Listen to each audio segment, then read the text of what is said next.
Guillaume, 5 choses en lesquelles les personnes âgées doivent faire confiance plutôt qu'à la famille. Regardez-moi bien. Je vais vous révéler quelque chose que j'ai découvert après 30 ans de consultation, quelque chose qui va probablement vous déranger, peut-être même vous mettre en colère, mais qui pourrait aussi vous libérer d'un poids que vous portez depuis trop longtemps. Il existe 5 piliers essentiels dans la vie des personnes de plus de 60 ans, 5 domaines dans lesquels faire confiance aveuglément à la famille peut se révéler être la pire des erreurs, et je vais vous expliquer exactement pourquoi avec des exemples cliniques précis, des données scientifiques que vous ne trouverez nulle part ailleurs, et surtout je vais vous donner les outils pour reprendre le contrôle de votre vie. Sans culpabilité. Restez jusqu'à la fin parce que le 5e point, celui que personne n'osait aborder, va complètement transformer votre façon de voir vos relations familiales.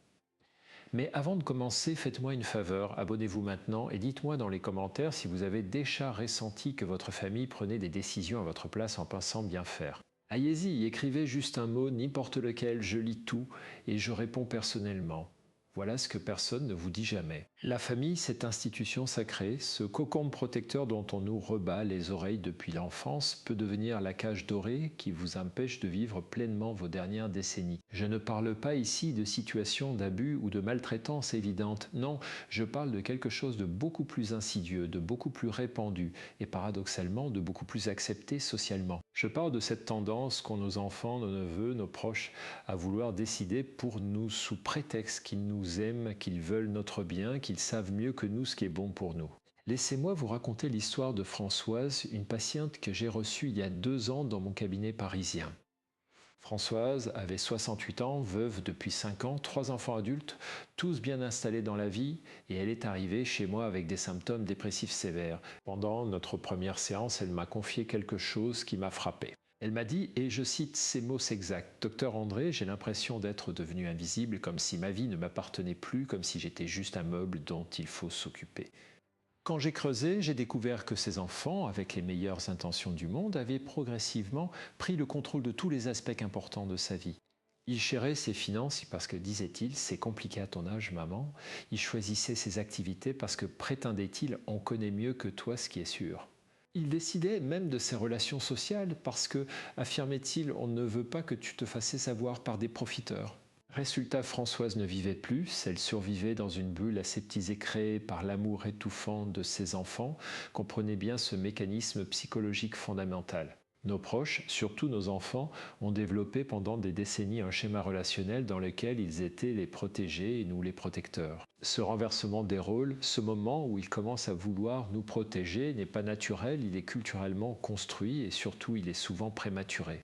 La neuroplasticité, cette capacité du cerveau à se remodeler, à créer de nouvelles connexions, ne s'arrête pas à 60 ans, ni à 70, ni même à 80.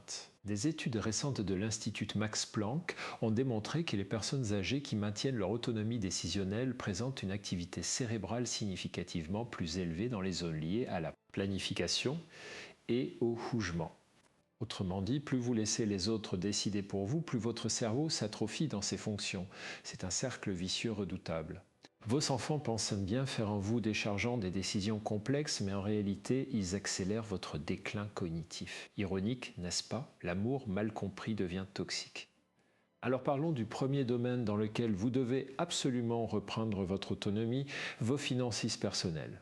Écoutez-moi attentivement parce que ce sujet est miné de malentendus et de manipulations inconscientes. Tant que vous êtes lucide, tant que vous n'avez pas de diagnostic médical établissant une incapacité cognitive, vos finances vous appartiennent, point final.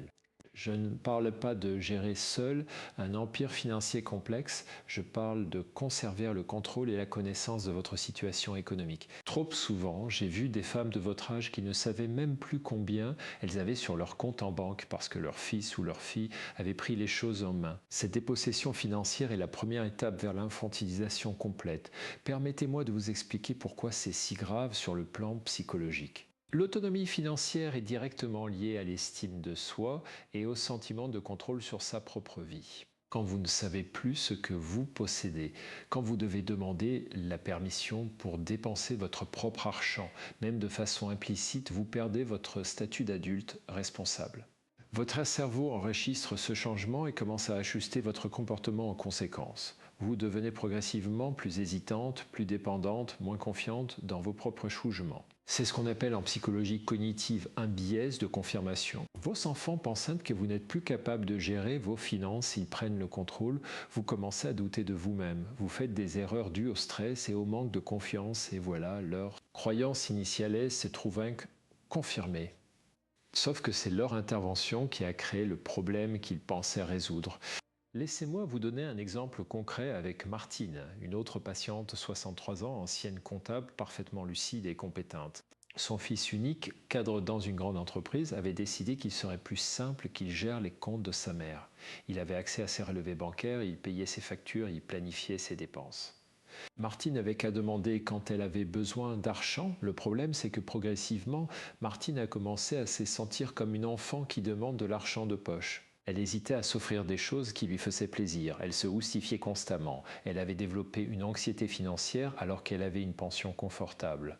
Quand elle est venue me voir, nous avons travaillé sur la reprise de son autonomie financière. Ça n'a pas été facile, son fils a résisté, il a utilisé tous les arguments classiques, mais maman, c'est pour te simplifier la vie, tu n'as pas besoin de te préoccuper de ça, je le fais avec amour. Mais voici ce que j'ai expliqué à Martine et ce que je veux que vous compreniez. L'amour véritable, l'amour sain, c'est celui qui respecte l'autonomie de l'autre, pas celui qui la confisque sous prétexte de protection. Si votre fils ou votre fille vous aime vraiment, il ou elle doit accepter que vous restiez maître de vos décisions tant que vous en êtes capable. Et croyez-moi, vous êtes capable bien plus longtemps que ce que la société veut vous faire croire. Maintenant, vous vous demandez peut-être comment reprendre ce contrôle sans créer un conflit familial majeur. Voici ma méthode simple et efficace. Premièrement, organisez une réunion familiale formelle. N'envoyez pas un message, n'en parlez pas pendant un repas, organisez un moment spécifique pour cette discussion. Deuxièmement, exprimez votre décision, pas votre demande. Ne dites pas « j'aimerais bien peut-être reprendre un peu le contrôle de mes finances ». Dites « j'ai décidé de reprendre la gestion complète de mes finances et j'ai besoin de votre soutien dans cette transition ». Vous voyez la différence ? Dans le premier cas, vous demandez la permission, dans le second, vous affirmez votre droit. Troisièmement, proposez un compromis raisonnable si vos enfants sont vraiment inquiets. Par exemple, acceptez de leur montrer vos relevés bancaires une fois par trimestre ou convenez d'un seuil au-delà duquel vous les consulterez avant une dépense importante, mais gardez le contrôle quotidien. Quatrièmement, et c'est crucial, ne vous justifiez pas à outrance. Vous n'avez pas à prouver votre compétence. C'est à eux de prouver votre incompétence si vraiment ils pensent qu'il y a un problème. Renversez la charge de la preuve. Et cinquièmement, si vraiment la résistance est forte, n'hésitez pas à impliquer un tiers neutre, un conseiller financier, un médiateur familial ou même votre médecin traitant qui peut attester de vos capacités cognitives. Mais attention, et c'est important, je ne vous dis pas de refuser toute aide. L'autonomie n'est pas l'isolement. Si vous avez réellement besoin d'aide pour comprendre certains aspects financiers complexes, demandez-la. La différence fondamentale, c'est que vous demandez de l'aide pour comprendre et décider, pas pour qu'on décide à votre place. C'est comme la différence entre avoir un conseiller et avoir un tuteur. Le conseiller vous éclaire, le tuteur vous remplace. Vous voulez des conseillers, pas des tuteurs. Et croyez-moi, vos enfants peuvent parfaitement jouer ce rôle de conseiller s'ils acceptent de vous laisser le dernier mot. D'ailleurs, des études sur le vieillissement réussi montrent systématiquement que les personnes âgées qui maintiennent leur autonomie décisionnelle, y compris financière, présentent des taux de satisfaction de vie significativement plus élevés et des taux de dépression significativement plus bas. Ce n'est pas une question d'orgueil, c'est une question de santé mentale. Passons maintenant au deuxième domaine crucial, votre santé et vos décisions médicales. Celui-ci est particulièrement délicat parce qu'il touche à la vulnérabilité physique, à la peur de la maladie et aux émotions les plus intenses de vos proches. Mais écoutez-moi bien, votre corps vous appartient, vos décisions médicales vous appartiennent, et tant que vous êtes consciente et capable de comprendre les informations médicales, personne, absolument personne, pas même vos enfants adorés, n'a le droit de décider à votre place. Pourtant, combien de fois ai-je vu des médecins s'adresser à la fille ou au fils accompagnant plutôt qu'à la patiente elle-même ? Combien de fois ai-je entendu des enfants dire « ne lui parlez pas de ça, ça va l'inquiéter » ou bien « on va décider ensemble de ce qui est mieux pour elle ». Non, non et non. C'est infantilisant, c'est irrespectueux et c'est contraire à tous les principes éthiques de la médecine moderne. Laissez-moi vous raconter l'histoire de Geneviève, 69 ans, diagnostiquée avec un cancer du sein en un stade précoce. Son oncologue avait proposé deux options, une chirurgie conservatrice suivie de radiothérapie ou une mastectomie sans radiothérapie. Les deux options avaient des taux de survie équivalents, mais des implications différentes sur la qualité de vie. Geneviève, après avoir bien compris les enjeux, avait choisi la mastectomie parce qu'elle ne voulait pas des séances quotidiennes de radiothérapie pendant 6 semaines. Sa fille, bien intentionnée, a essayé de la convaincre du contraire, argumentant qu'il fallait conserver le sein, que c'était important pour la féminité, que la radiothérapie n'était pas si terrible. Mais voici ce que Geneviève m'a dit lors de notre séance, et je trouve ça magnifique, docteur André. J'ai 69 ans, j'ai allaité 3 enfants avec ces seins, j'ai vécu toute une vie avec ce corps, et maintenant c'est moi qui décide ce qui se passe avec lui. Ma fille parle de féminité, mais ma féminité ne se résume pas à 11 seins. Elle parle de ce qu'elle ressentirait à ma place, mais elle n'est pas à ma place. C'est mon corps, mon cancer, ma décision. Voilà ce qu'est l'autonomie médicale. Le problème fondamental, c'est que nos proches projettent leurs propres peurs et leurs propres valeurs sur nos décisions médicales. Ils imaginent ce qu'il ressentira dans notre situation et pensent ne savoir ce qui est mieux pour nous. Mais ils oublient quelque chose d'essentiel. Chaque personne a sa propre hiérarchie de valeurs, ses propres priorités, sa propre relation à la maladie et à la mort. Ce qui est intolérable pour votre fille peut être parfaitement acceptable pour vous et vice-versa. Par exemple, certaines personnes préfèrent une vie plus courte mais avec une meilleure qualité, sans traitement lourd, tandis que d'autres sont prêtes à endurer n'importe quel traitement pour gagner quelques mois supplémentaires. Aucun de ces choix n'est meilleur que l'autre, ils sont simplement différents et ils doivent être respectés.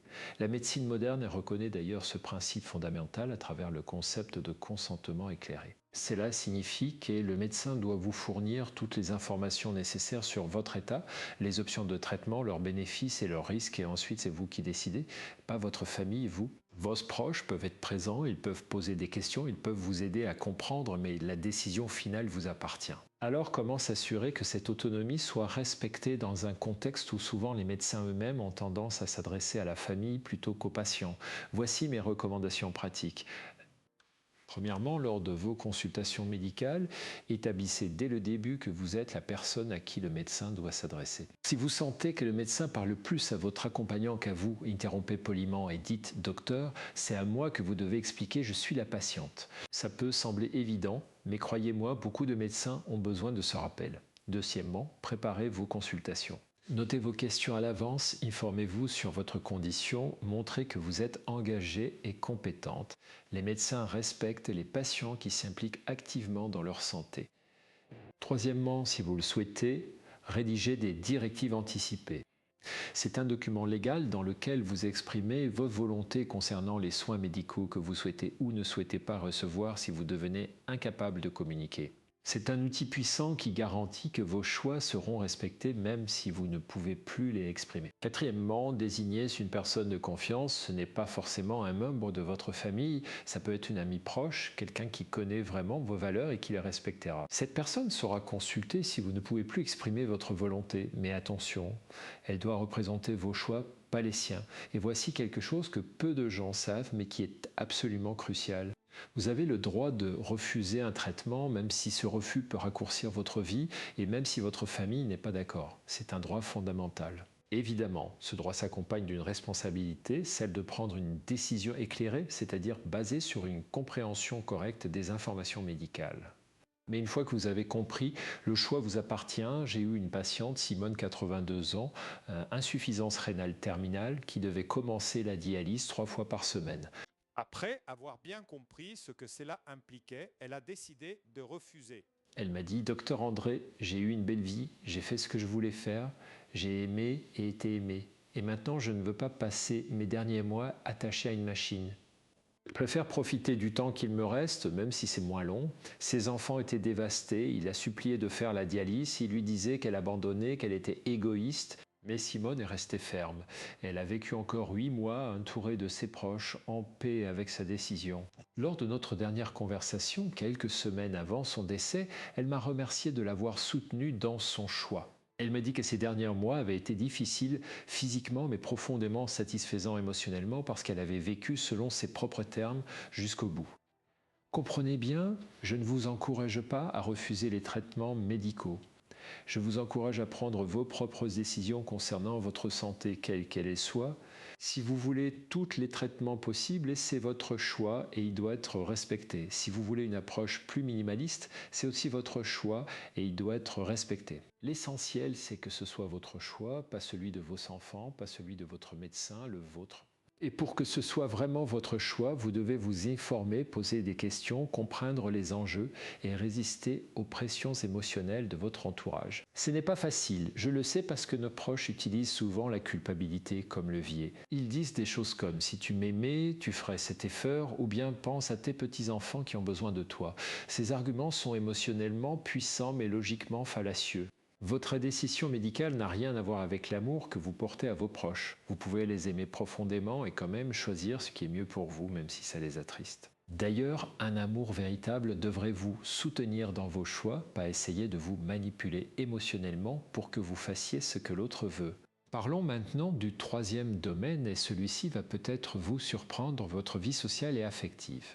Oui, vous avez bien entendu, votre vie sociale et affective doit rester sous votre contrôle, pas sous celui de votre famille. Trop souvent, j'ai vu des femmes de votre âge dont les enfants contrôlaient les fréquentations, décidaient qui était une bonne ou une mauvaise influence et même interféraient dans les relations amoureuses. Parce que oui, parlons-en, vous avez parfaitement le droit d'avoir une vie amoureuse à 60 ans, à 70 ans, à 80 ans, et vos enfants n'ont pas leur mot à dire là-dessus. Pourtant, la réalité clinique que j'observe est tout autre. Combien de fois ai-je entendu des histoires de femmes veuves ou divorcées qui avaient rencontré quelqu'un qui était heureuse et dont les enfants avaient tout fait pour saboter cette relation? Les arguments sont toujours les mêmes. Il en veut à ton argent. Tu ne le connais pas assez. Qu'est-ce que les gens vont dire? Pense à papa. Laissez-moi vous dire quelque chose de très clair. Vos enfants n'ont aucun droit de regard sur votre vie amoureuse. Vous êtes une adulte. Vous avez le droit d'aimer qui vous voulez et quand vous voulez. Et vous n'avez de compte à rendre à personne. Je me souviens de Claudette, 66 ans, veuve depuis 4 ans, qui avait rencontré un homme merveilleux lors d'un voyage organisé. Il s'était plu, avait commencé une relation et Claudette était radieuse. Mais quand elle en a parlé à ses 2 filles, la réaction a été catastrophique. Elles ont accusé cet homme d'être un profiteur. Elles ont exigé de vérifier sa situation financière, elles ont même menacé de couper les ponts avec leur mère si elle continuait cette relation. Claudette est venue me voir en pleurs déchirés entre son bonheur personnel et l'amour de ses filles. Nous avons travaillé ensemble sur ce conflit pendant plusieurs séances. La première chose que je lui ai fait comprendre, c'est que le comportement de ses filles n'était pas motivé par l'amour, mais par la peur et le contrôle. Peur de perdre leur mère, peur qu'un étranger prenne la place de leur père, peur de perdre un éventuel héritage et besoin de contrôler la vie de leur mère pour gérer leur propre anxiété. Une fois que Claudette a compris ça, elle a pu prendre du recul.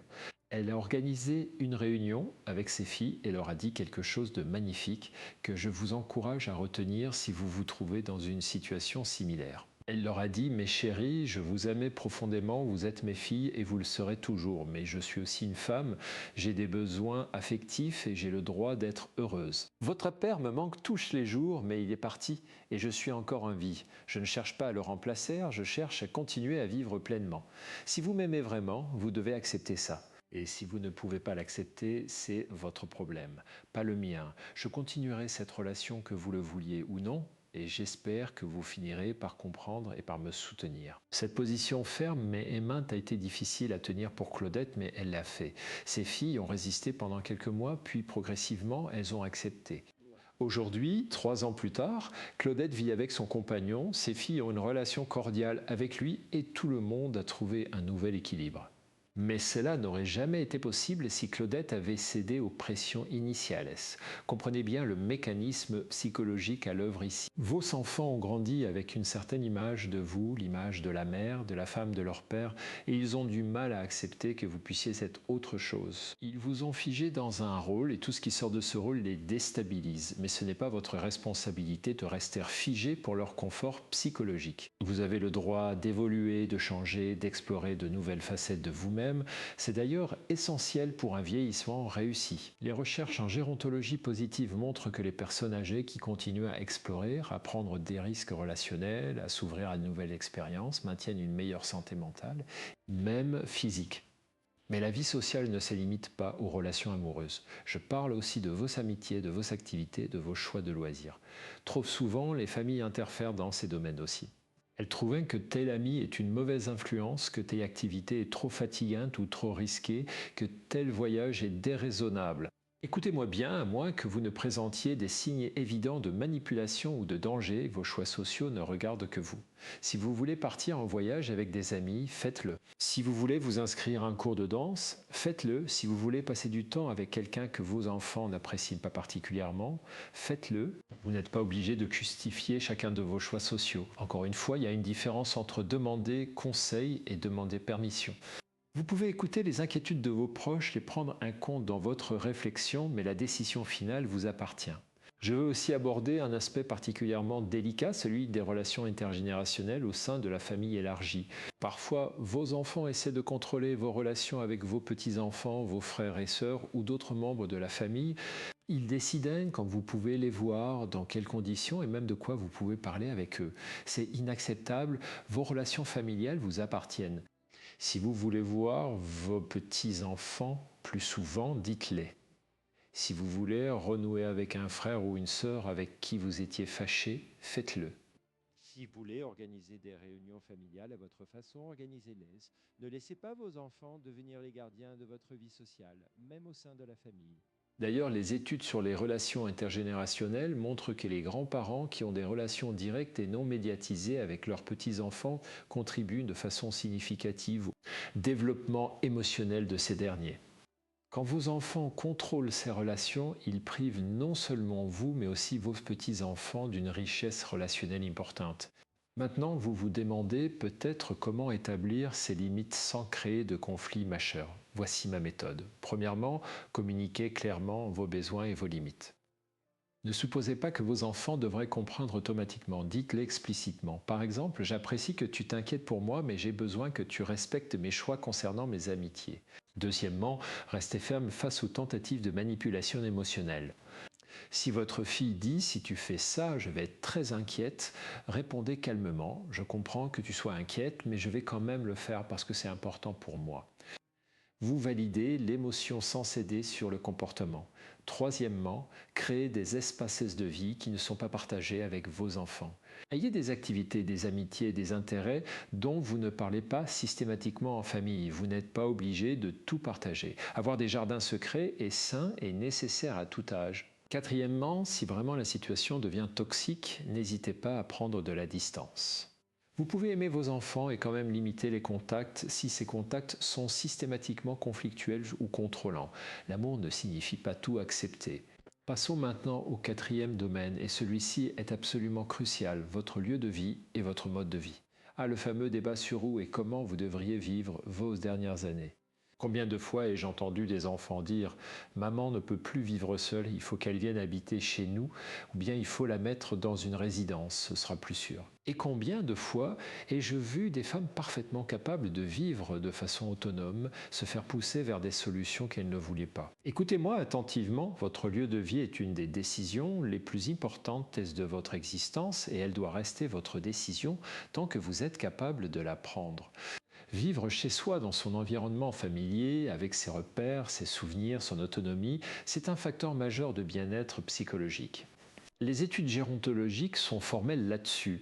Les personnes âgées qui restent dans leur environnement habituel aussi longtemps que possible présentent des taux de dépression plus faibles et une meilleure qualité, déviés que celles qui sont déplacées prématurément.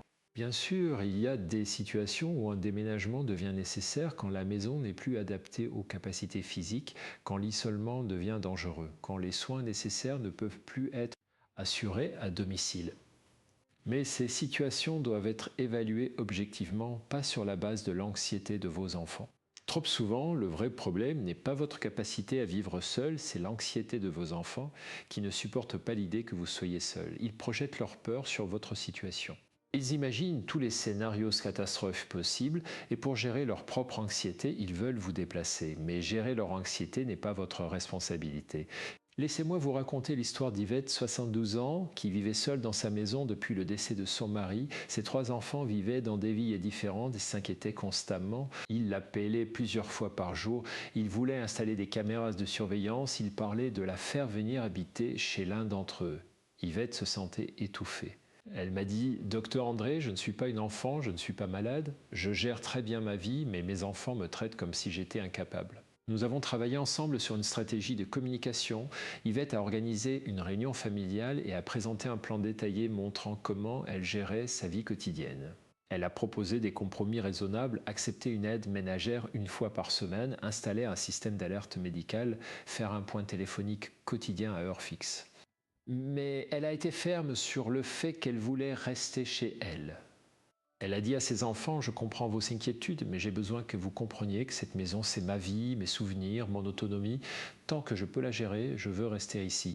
Le jour où je ne pourrai plus, je vous le dirai, mais ce jour n'est pas encore arrivé. Respectez mon choix. » Cette approche a fonctionné parce qu'Yvette a montré qu'elle prenait sa situation au sérieux, qu'elle était consciente des risques potentiels et qu'elle mettait en place des mesures de sécurité raisonnables.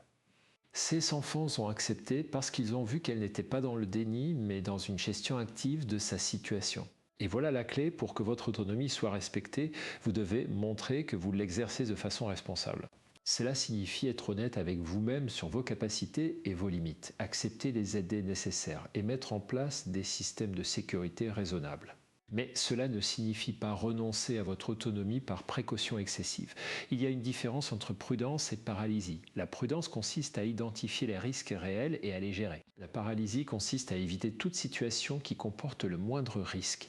Si on appliquait ce principe de précaution maximale, personne ne devrait jamais conduire, traverser la rue ou même sortir de chez soi. La vie comporte des risques à tout âge et vous avez le droit d'accepter un certain niveau de risque en échange de votre autonomie et de votre qualité de vie. Parlons aussi de l'option de la résidence pour personnes âgées ou de la maison de retraite.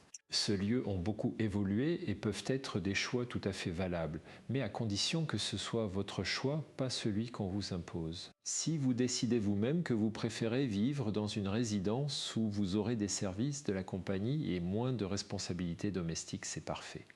Mais si on vous pousse vers cette solution alors que vous voulez rester chez vous, résistez. La différence psychologique entre choisir et subir est énorme. Des études ont montré que les personnes âgées qui choisissent activement leur lieu de vie, même si c'est une résidence médicalisée, s'adaptent beaucoup mieux et ont une meilleure santé mentale que celles qui y sont placées contre leur gré. Le sentiment de contrôle, même dans des situations contraintes, est un facteur protecteur majeur contre la dépression et le déclin cognitif. Alors si vraiment un déménagement devient nécessaire, assurez-vous d'être impliqué dans toutes les étapes de la décision. Visitez plusieurs lieux, posez des questions, choisissez celui qui vous convient le mieux. Ne laissez pas vos enfants choisir pour vous en fonction de critères qui sont les leurs, comme la proximité de leur domicile ou le coût, sans tenir compte de vos préférences personnelles. Et maintenant, le 5e domaine, celui que personne n'ose vraiment aborder, celui qui va peut-être vous choquer, mais qui est absolument essentiel, votre héritage et vos dernières volontés. Oui, parlons d'argent, parlons de mort, parlons de ce qui se passera après vous. Parce que c'est souvent là que les vraies intentions se révèlent, que les masques tombent et que vous découvrez si l'amour de vos proches est conditionnel ou inconditionnel. Votre héritage vous appartient. Vous avez le droit de le distribuer comme vous le souhaitez, en respectant bien sûr les règles légales de votre pays, mais dans ce cadre légal, c'est votre décision. Si vous voulez tout laisser à vos enfants à part égale, faites-le. Si vous voulez favoriser un enfant qui vous a plus soutenu, faites-le. Si vous voulez léguer une partie à une association caritative, faites-les. Si vous voulez déshériter un enfant qui vous a maltraité, faites-les dans les limites légales. Vous n'avez pas à justifier vos choix, vous n'avez pas à vous sentir coupable et surtout, vous n'avez pas à céder aux pressions et aux manipulations de vos héritiers potentiels. Laissez-moi vous raconter l'histoire terrible mais révélatrice de Monique, 68 ans, qui avait 3 enfants.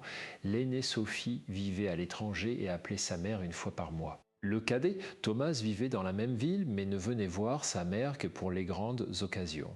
La Benchamine, Isabelle, vivait près de sa mère, lui rendait visite plusieurs fois par semaine, accompagnée à ses rendez-vous médicaux, faisait ses courses avec elle. Monique voulait léguer une part plus importante à Isabelle pour reconnaître son investissement et son soutien. Mais quand elle en a parlé, Sophie et Thomas ont explosé.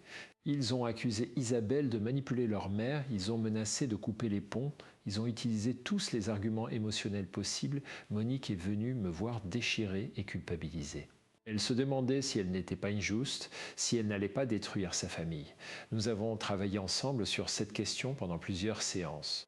La première chose que je lui ai fait comprendre, c'est que l'héritage n'est pas un droit automatique, c'est un don. Vos enfants n'ont pas un droit naturel à votre argent. Vous leur avez déjà donné la vie, l'éducation, l'amour, vous n'avez aucune dette envers eux. Si vous choisissez de leur laisser quelque chose, c'est par générosité, pas par obligation. Et cette générosité, vous avez le droit de la moduler en fonction de la relation que vous avez eue avec chacun. Ce n'est pas de l'injustice, c'est de la reconnaissance. La deuxième chose que j'ai expliquée à Monique, c'est que les réactions de Sophie et Thomas révélaient quelque chose d'important. Leur colère n'était pas motivée par un sentiment d'injustice, mais par un sentiment de droit acquis. Ils considéraient l'héritage de leur mère comme leur propriété future, et toute modification de cette propriété anticipée était vécue comme une spoliation. Mais votre argent n'est pas leur propriété tant que vous êtes vivante, c'est le vôtre, et vous en faites ce que vous voulez. Monique a finalement maintenu sa décision. Elle a rédigé un testament clair, elle l'a fait enregistré chez un notaire, et elle a écrit une lettre explicative pour ses enfants à ouvrir après son décès, dans laquelle elle expliquait ses raisons. Elle a vécu encore 5 ans, et pendant ces 5 ans, Sophie et Thomas ont progressivement accepté la situation. Pourquoi? Parce qu'ils ont compris que leur mère ne céderait pas et qu'ils avaient plus à perdre à maintenant le conflit qu'en l'acceptant. C'est une leçon importante. Quand vous êtes ferme sur vos décisions, les gens finissent par les respecter, même s'ils ne les aiment pas. Mais parlons aussi de vos dernières volontés concernant vos funérailles, la fin de vie et tout ce qui touche à votre mort. C'est un sujet que tout le monde évite, mais qui est absolument crucial. Vous avez le droit de décider comment vous voulez mourir, dans les limites légales bien sûr, et comment vous voulez être enterré ou incinéré. Vous avez le droit d'exprimer clairement vos volontés concernant l'acharnement thérapeutique, la réanimation, les soins palliatifs. Et ces volontés doivent être respectées, même si elles ne correspondent pas aux désirs de votre famille. Je sais que c'est difficile à entendre, je sais que parler de sa propre mort est angoissant, mais c'est nécessaire. Parce que si vous ne l'avez pas fait, ce sont les autres qui décideront pour vous et ils décideront peut-être à l'opposé de ce que vous auriez voulu. Combien de fois ai-je vu des familles déchirées parce que la personne décédée n'avait pas exprimé clairement ses volontés? Les enfants se disputent et chacun prétend savoir ce que maman aurait voulu et finalement on fait des compromis qui ne satisfont personne et qui surtout ne correspondent pas aux vrais désirs de la défunte. Alors voici ce que je vous recommande de faire dès maintenant, pas demain, pas l'année prochaine maintenant. Premièrement, rédigez un testament clair et légalement valide. Consultez un notaire, ne vous contentez pas d'un papier griffonné qui pourrait être contesté. Deuxièmement, rédigez des directives anticipées concernant vos soins de fin de vie. Exprimez clairement dans quelles conditions vous voudriez que les traitements soient arrêtés, si vous voulez être réanimé ou non, si vous voulez mourir à l'hôpital ou chez vous. Troisièmement, désignez une personne de confiance pour prendre les décisions médicales si vous ne pouvez plus le faire et assurez-vous que cette personne connaît vraiment vos volontés et qu'elle aura la force de laisser. Faire respecter même face à l'opposition d'autres membres de la famille. Quatrièmement, exprimez vos volontés concernant vos funérailles. Voulez-vous être enterré ou incinéré? Voulez-vous une cérémonie religieuse ou laïque? Voulez-vous que ce soit sobre ou festif? Tous ces détails comptent et si vous ne les exprimez pas, d'autres décideront pour vous. Cinquièmement, parlez de tout ça avec vos proches. Je sais que c'est inconfortable, je sais que ça va créer des moments de silence gênés, mais c'est nécessaire. Organisez une réunion familiale et dites, voilà, je veux vous parler de ce qui se passera quand je ne serai plus là, parce que je veux que mes volontés soient claires et respectées. Et voici quelque chose de très important que je veux que vous compreniez. Exprimer vos volontés concernant votre mort et votre héritage n'est pas morbide, ce n'est pas négatif, c'est au contraire un acte d'amour envers vos proches. Vous leur évitez d'avoir à deviner ce que vous auriez voulu, vous leur évitez des conflits potentiels et vous leur permettez de faire leur deuil sereinement sans être rongés par le doute et la culpabilité. C'est un cadeau que vous leur faites. Mais c'est aussi un cadeau que vous vous faites à vous-même parce que savoir que vos affaires sont un ordre, que vos volontés sont claires, que vous avez fait ce qu'il fallait faire, ça apporte une paix intérieure immense. Ça vous permet de vivre vos dernières années plus sereinement, sans cette anxiété sourde de laisser un désordre derrière vous.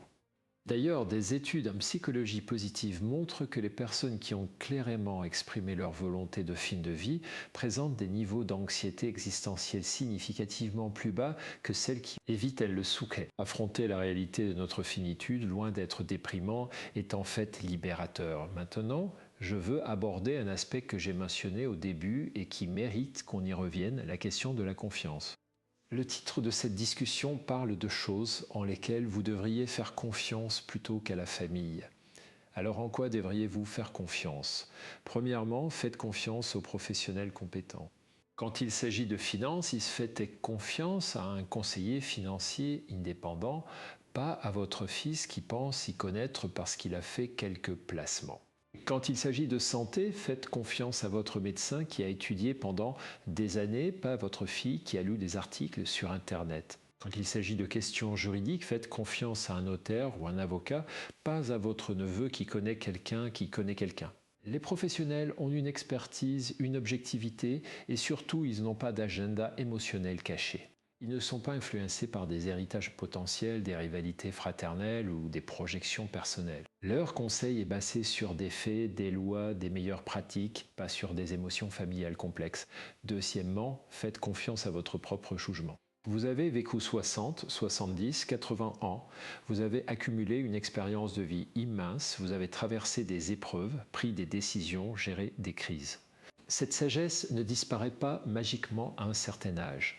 Bien sûr, il peut y avoir des domaines où vous avez besoin d'apprendre, de vous adapter aux nouvelles technologies par exemple, mais votre capacité de jugement fondamentale reste intacte. Faites-vous confiance. Quand quelque chose vous semble bizarre dans le conseil qu'on vous donne, écoutez cette intuition.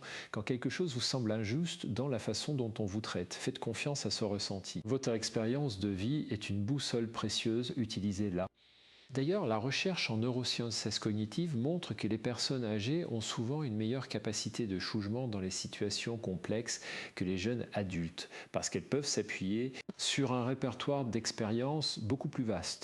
Vous n'êtes pas moins compétente avec l'âge, vous êtes différemment compétente et souvent plus sage. Troisièmement, faites confiance à vos pairs, à d'autres personnes de votre âge qui traversent les mêmes situations. Les groupes de soutien, les associations de personnes âgées, les clubs, les activités collectives, tout cela crée un réseau de pairs qui vous comprennent parce qu'ils vivent les mêmes choses. Ils peuvent vous donner des conseils basés sur leur propre expérience, vous soutenir émotionnellement et surtout vous rappeler que vous n'êtes pas seul dans ce que vous vivez. Vos enfants, aussi aimants soient-ils, ne peuvent pas vraiment comprendre ce que c'est que d'avoir votre âge parce qu'ils ne l'ont pas vécu. Vos pairs, si, cette compréhension mutuelle est précieuse. Elle vous permet de partager vos difficultés sans vous sentir jugé, de poser des questions sans vous sentir ridicule et de trouver des solutions pratiques qui ont fonctionné pour d'autres. Ne sous-estimez jamais la valeur de ces réseaux de pairs. Ils sont souvent plus utiles que les conseils bien intentionnés mais décalés de vos enfants. Quatrièmement, faites confiance aux institutions et aux lois qui protègent vos droits. Dans la plupart des pays développés, il existe des lois très claires qui protègent les droits des personnes âgées, qui définissent ce qui constitue de la maltraitance, qui garantissent votre autonomie décisionnelle tant que vous êtes compétente. Renseignez-vous sur ces lois, connaissez vos droits et n'hésitez pas à les faire valoir si nécessaire. Il existe aussi des institutions, des médiateurs, des services sociaux, des associations de défense et des droits qui peuvent vous aider si vous êtes dans une situation de conflit ou de pression familiale. Vous n'êtes pas seul face à votre famille, la société a mis en place des garde-fous, utilisez-les si besoin. Et cinquièmement, faites confiance à la vie elle-même, à votre capacité de résilience, à votre force intérieure que vous avez développée au fil des décennies. Vous avez survécu à tant de choses, des deuils, des déceptions, des difficultés, et vous êtes toujours là. Cette résilience ne disparaît pas. Faites-lui confiance. Même si la situation actuelle semble difficile, même si vos relations familiales sont induites, même si vous vous sentez seul parfois, vous avez en vous les ressources pour traverser ça et même pour en sortir grandi. Maintenant, je sais ce que certaines d'entre vous, pensant en ce moment, vous vous dites « Mais docteur André, vous nous encouragez à nous opposer à notre famille, à créer des conflits, à être égoïstes. » Non, ce n'est pas du tout ce que je dis. Je vous encourage à être vous-même, à respecter vos propres besoins et désirs, à maintenir votre autonomie et votre dignité. Ce n'est pas de l'égoïsme, c'est de l'amour de soi et c'est absolument nécessaire. L'amour de soi n'est pas opposé à l'amour des autres, il en est la condition. Vous ne pouvez pas vraiment aimer les autres si vous ne vous aimez pas vous-même, si vous ne vous respectez pas vous-même. Et respecter vos propres besoins n'est pas créer des conflits, c'est établir des limites saines. Les conflits apparaissent quand ces limites sont franchies, pas quand elles sont posées. Si vos enfants réagissent mal à vos limites, le problème n'est pas vos limites, c'est leur difficulté à les accepter. Et cette difficulté, c'est leur travail à faire, pas le vôtre. Je veux aussi aborder une croyance toxique très répandue. L'idée que les parents doivent tout sacrifier pour leurs enfants, même à un âge avancé, même au détriment de leur propre bien-être. Cette croyance est profondément ancrée dans notre culture, surtout chez les femmes de votre génération qui ont été élevées avec l'idée que le sacrifice maternel est la plus haute forme d'amour. Mais c'est faux. Le sacrifice permanent, le renoncement systématique à soi-même, ce n'est pas de l'amour, c'est de l'abnégation pathologique. Et ça ne rend service à personne, ni à vous qui vous épuisez et vous perdez, ni à vos enfants qui apprennent un modèle relationnel toxique. Quel message envoyez-vous à vos filles si vous leur montrez qu'une femme doit toujours passer un dernier, que ses besoins ne comptent pas, qu'elle doit s'effacer devant les autres? Vous leur enseignez à reproduire ce schéma. Et quel message envoyez-vous à vos filles si vous leur montrez qu'ils peuvent tout exiger de leur mère sans jamais respecter ses limites? Vous leur enseignez lentiment ce sentiment d'avoir droit à tout sans réciprocité. En maintenant votre autonomie, imposant des limites claires et en vous respectant vous-même, vous donnez à vos enfants un modèle beaucoup plus sain. Vous leur montrez qu'on peut s'aimer mutuellement tout en restant des individus distincts avec des besoins propres. Vous leur enseignez le respect, la réciprocité, l'équilibre. C'est ça le véritable héritage que vous devriez leur laisser, pas de l'argent ou des biens matériels, mais un modèle de relations saines et respectueuses. Laissez-moi vous donner un exemple concret de ce que je veux dire. J'ai eu une patiente, Denise, 74 ans, qui avait l'habitude de garder ses petits-enfants 3 jours par semaine pour permettre à sa fille de travailler. Au début, Denise était heureuse de le faire, elle adorait ses petits-enfants et voulait aider sa fille, mais progressivement c'est devenu épuisant. Denise avait des problèmes d'arthrose, elle était fatiguée, elle n'avait plus de temps pour elle-même, pour ses propres activités. Mais elle n'osait pas le dire à sa fille parce qu'elle se sentait coupable, parce qu'elle pensait qu'une bonne grand-mère doit toujours être disponible. Quand elle est venue me voir, elle était au bord du burn-out. Nous avons travaillé ensemble sur cette situation. La première chose que je lui ai fait comprendre, c'est qu'aider sa fille était généreux, mais que c'est détruire la santé pour le faire n'aider personne à long terme. Si Denise tombait malade à cause de l'épuisement, qui s'occuperait des petits-enfants, personne. Donc prendre soin d'elle-même n'était pas égoïste, c'était responsable. Nous avons élaboré une stratégie de communication. Denise a parlé à sa fille, elle lui a expliqué qu'elle adorait ses petits-enfants, mais qu'elle ne pouvait plus les garder 3 jours par semaine, qu'elle proposait 1 jour par semaine et un week-end par mois. Sa fille a été surprise, un peu déçue, mais elle a compris, elle a trouvé d'autres solutions pour les autres jours. Et vous savez quoi? La relation entre Denise et ses petits-enfants s'est améliorée. Parce que maintenant, quand Denise les gardait, elle était reposée, disponible, vraiment présente. La qualité avait remplacé la quantité. Voilà ce que je veux que vous reteniez. Il vaut mieux offrir moins mais de meilleure qualité que de tout offrir jusqu'à l'épuisement. Vos proches préfèrent vous avoir heureuse et disponible quelques heures que malheureuse et épuisée tout le temps. Et s'ils ne le comprennent pas, s'ils insistent pour que vous vous sacrifiez, alors franchement la question se pose de savoir s'ils vous aiment vraiment ou s'ils vous utilisent.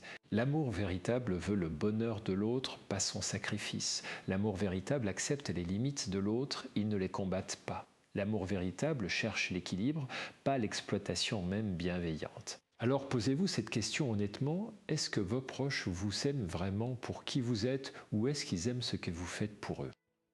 Si c'est la deuxième option, il y a un problème et ce problème doit être adressé maintenant, pas dans 10 ans quand vous serez vraiment épuisé et malade. Je veux maintenant vous donner quelques outils pratiques de communication pour gérer les situations difficiles avec votre famille. Parce que comprendre intellectuellement qu'il faut poser des limites, c'est une chose, savoir comment le faire concrètement, c'en est une autre. Premièrement, utilisez la technique du disque rayé. Quand quelqu'un insiste pour que vous fassiez quelque chose que vous ne voulez pas faire, répétez calmement votre position sans vous justifier à l'infini. Par exemple, je comprends que tu sois déçu, mais j'ai décidé de ne pas le faire. Mais maman, tu pourrais faire un effort, je comprends que tu sois déçu, mais j'ai décidé de ne pas le faire. Mais c'est important pour moi. Je comprends, mais j'ai décidé de ne pas le faire. Vous voyez le principe. Vous validez l'émotion de l'autre sans céder sur votre position. Cette technique est très efficace parce qu'elle ne laisse aucune prise à la manipulation. Vous ne rentrez pas dans un débat sans fin, vous ne vous justifiez pas, vous affirmez simplement votre décision. Deuxièmement, utilisez la technique du brouillard. Quand quelqu'un vous critique ou essaye de vous culpabiliser, acquiescez partiellement sans changer votre position. Par exemple, tu es égoïste de penser d'abord à toi. C'est possible que tu vois ça comme de l'égoïsme, mais je maintiens ma décision. Tu ne pensais jamais aux autres. Tu as peut-être raison, je ne pense pas assez aux autres, mais je maintiens ma décision. Cette technique désarme l'agressivité parce que vous n'entrez pas en opposition frontale. Vous acceptez que l'autre ait son opinion sans que ça change votre comportement. C'est très puissant. Troisièmement, utilisez la technique de l'édredon. Quand quelqu'un vous lance des accusations ou des reproches, amortissez-les comme un édredon amortit un coup. Ne réagissez pas émotionnellement, restez calme et répondez de façon neutre. Par exemple, si tu continues comme ça, on ne viendra plus te voir. C'est ton choix, je le respecterai. Mais tu vas te retrouver toute seule. C'est possible, mais c'est mon choix. En ne réagissant pas à la menace émotionnelle, vous lui enlevez son pouvoir. Quatrièmement, apprenez à dire non sans vous justifier. C'est probablement l'outil le plus difficile à maîtriser, surtout pour les femmes de votre génération qui ont été élevées avec l'idée qu'il faut toujours expliquer, toujours justifier, toujours avoir une bonne raison. Mais voici une vérité libératrice, n'en est une phrase complète. Vous n'avez pas besoin de justifier chaque nom que vous prononcez. Bien sûr, dans certaines situations, une explication est courtoise et appropriée. Mais quand vous sentez que l'explication devient une justification, que vous essayez de convaincre l'autre que votre nom est légitime, arrêtez. Dites simplement non, je ne peux pas ou non, je ne veux pas, et laissez le silence faire son travail. Le silence est inconfortable, l'autre va essayer de le remplir, de vous faire parler, de vous faire justifier, mais restez dans votre non calme et ferme. C'est un exercice difficile au début, mais avec la pratique, ça devient plus facile et surtout, ça devient incroyablement libérateur. Cinquièmement, pratiquez la communication assertive. L'assertivité, c'est la capacité à exprimer ses besoins, ses opinions et ses limites de façon claire et respectueuse, sans agressivité, mais sans passivité non plus.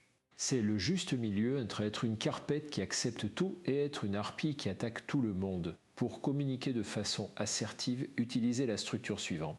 Premièrement, décrivez factuellement la situation sans jugement. Par exemple, quand tu décides de mes rendez-vous médicaux sans me consulter. Deuxièmement, exprimez votre ressenti. Je me sens infantilisé et dépossédé de ma propre vie. Troisièmement, exprimez votre besoin. J'ai besoin de rester maître de mes décisions médicales. Quatrièmement, proposez une solution concrète. Je propose que tu m'accompagnes à mes rendez-vous si je le demande, mais que je reste celle qui décide. Cette structure est très efficace parce qu'elle est claire, non accusatoire et orientée vers la solution. Elle ne laisse pas de place à l'ambiguïté ou à la manipulation. Maintenant, je veux aborder un sujet que certaines d'entre vous vivent peut-être, les situations de maltraitance ou de manipulation caractérisées. Parce que jusqu'ici, j'ai parlé de situations où les proches ont de bonnes intentions mais franchissent vos limites. Mais il existe aussi des situations plus graves où il y a de la vraie maltraitance psychologique, financière ou même physique. Si vous êtes dans une de ces situations, sachez que ce n'est pas de votre faute, que vous n'êtes pas seul et qu'il existe des ressources pour vous aider. La maltraitance des personnes âgées est un problème beaucoup plus répandu qu'on ne le pense et elle prend souvent des formes subtiles. Ça peut être un enfant qui vous isole progressivement de vos amis et de votre famille élargie. Ça peut être quelqu'un qui contrôle totalement vos finances et vous donne juste de quoi survivre. Ça peut être des insultes répétées, de l'humiliation, du dénigrement. Ça peut être de la négligence, ne pas vous aider quand vous en avez besoin, ne pas vous donner vos médicaments. Toutes ces formes de maltraitance sont inacceptables et doivent être signalées. Si vous pensez être victime de maltraitance, voici ce que vous devez faire. Premièrement, parlez-en à quelqu'un en qui vous avez confiance, un ami ou un autre membre de la famille, votre médecin, un voisine. Ne restez pas seul avec ça, le secret est l'allié de la maltraitance. Deuxièmement, documentez ce qui se passe. Notez les incidents, les dates, les circonstances. Gardez des preuves si possible. Cette documentation sera utile si vous devez faire intervenir les autorités. Troisièmement, contactez les services sociaux ou les associations spécialisées dans la protection des personnes âgées. Dans la plupart des pays, il existe des numéros d'urgence, des services d'écoute, des structures d'accueil. Renseignez-vous, appelez, demandez de l'aide. Quatrièmement, si vous êtes en danger immédiat, appelez la police ou les urgences. Ne minimisez pas la situation, ne vous dites pas que ça va passer. Votre sécurité est la priorité absolue. Et cinquièmement, envisagez de porter plainte si la situation le justifie. Je sais que c'est difficile de porter plainte contre son propre enfant, mais parfois c'est nécessaire. C'est même parfois le seul moyen de vous protéger et de faire cesser la maltraitance. Je veux que vous compreniez quelque chose de très important. Si votre enfant vous maltraite, ce n'est pas parce que vous avez échoué en tant que parent, ce n'est pas votre faute. Les adultes sont responsables de leur propre comportement. Votre enfant a fait des choix et ces choix sont les siens, pas les vôtres. Vous n'avez pas à porter la culpabilité de ces actes et vous n'avez pas à accepter la maltraitance au nom de l'amour familial. L'amour ne justifie jamais la maltraitance. Si quelqu'un vous maltraite, ce n'est pas de l'amour, peu importe ce qu'il prétend. L'amour respecte, protège, valorise, la maltraitance détruit, humilie, contrôle. Ce sont deux choses opposées. Alors si vous êtes dans cette situation, libérez-vous de la culpabilité, protégez-vous et demandez de l'aide. Vous le méritez. Maintenant, approchons de la fin de notre conversation et je veux résumer les points essentiels que je veux que vous reteniez. Premièrement, votre autonomie est précieuse et doit être préservée aussi longtemps que possible. Tant que vous êtes lucide et capable, vous avez le droit de prendre vos propres décisions concernant vos finances, votre santé, votre vie sociale, votre lieu de vie et votre héritage. Personne, pas même vos enfants, n'a le droit de vous infantiliser ou de décider à votre place. Deuxièmement, l'amour familial ne doit pas être confondu avec le contrôle ou le sacrifice. Un amour sain respecte l'autonomie de l'autre, accepte ses limites et cherche son bonheur, pas son sacrifice. Si vos proches vous aiment vraiment, ils doivent accepter vos choix même s'ils ne sont pas d'accord avec. Troisièmement, vous avez le droit de faire confiance à des professionnels, à vos pairs, à votre propre jugement, plutôt qu'à votre famille quand c'est approprié. La famille n'est pas toujours la mieux placée pour vous conseiller, surtout quand des intérêts émotionnels ou financiers sont en jeu. Quatrièmement, poser des limites claires n'est pas de l'égoïsme, c'est de l'amour de soi et c'est nécessaire pour des relations saines. Apprenez à dire non, à exprimer vos besoins, à résister aux pressions et aux manipulations.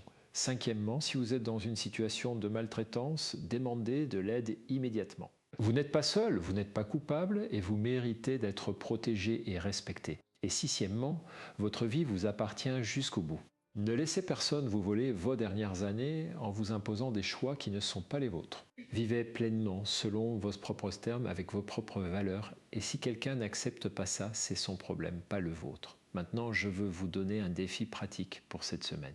Choisissez un domaine de votre vie dans lequel vous sentez que votre autonomie est compromise. Ça peut être vos finances, vos décisions médicales, votre vie sociale, peu importe. Identifiez une action concrète que vous pouvez faire cette semaine pour reprendre du contrôle dans ce domaine. Ça peut être d'appeler votre banque pour reprendre l'accès à vos comptes en ligne. Ça peut être de dire à votre fille que vous voulez assister seule à votre prochain rendez-vous médical. Ça peut être de vous inscrire à une activité que vous voulez faire depuis longtemps mais que votre famille trouve inappropriée. Peu importe l'action, l'important est de la faire. Ne réfléchissez pas pendant des semaines, ne cherchez pas le moment parfait, faites-le cette semaine. Et ensuite, venez me raconter dans les commentaires. Dites-moi ce que vous avez fait, comment ça s'est passé et comment vous vous êtes senti. Je veux que cette communauté devienne un espace de soutien mutuel où nous partageons nos expériences, nos réussites, nos difficultés. Vous n'êtes pas seul dans ce combat pour votre autonomie et votre dignité. Nous sommes des milliers à vivre les mêmes situations, à affronter les mêmes défis. Et maintenant, si vous avez trouvé cette conversation utile, si vous pensez que ces informations peuvent aider d'autres femmes dans votre situation, faites 3 choses pour moi. Premièrement, abonnez-vous à cette chaîne pour ne pas manquer les prochaines vidéos. Je vais continuer à aborder ces sujets difficiles mais essentiels, à vous donner des outils pratiques pour reprendre le contrôle de votre vie. Deuxièmement, laissez un commentaire. Dites-moi ce qui a résonné pour vous dans cette conversation, partagez votre propre expérience, posez vos questions. Je lis tous les commentaires et je réponds personnellement autant que possible. Et troisièmement, partagez cette vidéo avec vos amis qui pourraient en avoir besoin. Vous connaissez probablement des femmes dans votre entourage qui vivent les mêmes situations, qui se sentent dépossédées de leur propre vie, qui culpabilisent de vouloir préserver leur autonomie. Envoyez-leur cette vidéo. Ça peut être le début d'un changement pour elles. Laissez-moi terminer avec une dernière pensée. Vous avez vécu une vie entière. Vous avez travaillé, vous avez aimé, vous avez surmonté des épreuves, vous avez construit une existence. Cette vie vous appartient du premier au dernier jour. Ne laissez personne vous voler vos dernières décennies sous prétexte de vous protéger ou de vous aimer. La vraie protection, c'est celle qui vous permet de rester vous-même. Le vrai amour, c'est celui qui respecte votre autonomie. Et la vraie famille, c'est celle qui vous soutient dans vos choix, même quand ils ne sont pas d'accord. Si votre famille ne fait pas ça, alors peut-être qu'il est temps de faire confiance à d'autres personnes, à d'autres ressources, à vous-même surtout. Vous êtes plus forte que vous ne le pensez. Vous êtes plus capable que ce que les autres veulent vous faire croire, et vous méritez de vivre pleinement jusqu'au bout selon vos propres termes. Alors allez-y, reprenez votre vie en main, posez vos limites, faites vos choix et vivez. Vraiment vivez. Parce que c'est ça, finalement, le plus beau cadeau que vous puissiez vous faire et que vous puissiez faire à ceux qui vous aiment vraiment. Montrez-leur qu'on peut vieillir en restant soi-même, en gardant sa dignité et en maintenant son autonomie. C'est le plus bel héritage